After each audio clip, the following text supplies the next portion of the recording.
I'm really, some topics we talk about here are less universal, but I think it's universal for every woman to kind of want to take agency or ownership of her own life. But what you're doing affects women everywhere. But let's talk about that personally, because I'm sure because it's such a great founder story. But what was that moment that changed this from you? What was the health struggle that turned into something? Or, not everybody who starts a health startup is motivated by their own personal experience, but I want to say a lot of women are. Yours in particular stemmed from your personal experience. Can you tell us about that?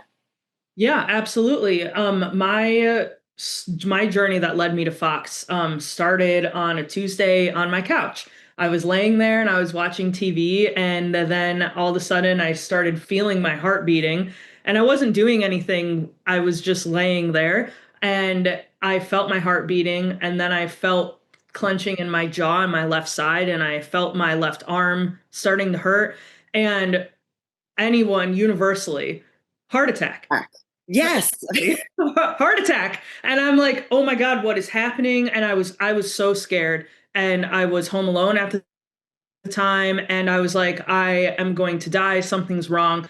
And I went to the ER. I went there. They immediately, hooked me up to an EKG. They immediately, you go into an ER, you say my chest hurts, heart problem, whatever.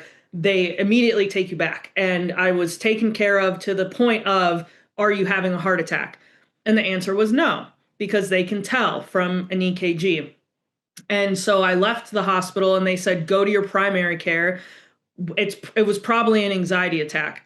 And at the time, I was in my late 20s, 26, 27, and I was very healthy, and I had never had a panic attack in my life. I was not taking any medication. And again, I wasn't doing anything stressful or strenuous.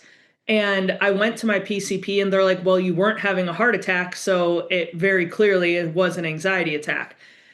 And that freaked me out because I had never had one before. So I took it at face You value. won.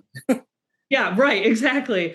And it kept happening. And it happened again and again. And the pain kept getting worse and more severe. And I went back to my doctor, and they said, well, stop working out and stop like being active. And I'm like, okay. And at the time I was cycling and I was doing CrossFit, and I was like, this is healthy. And like, this is a part of my life.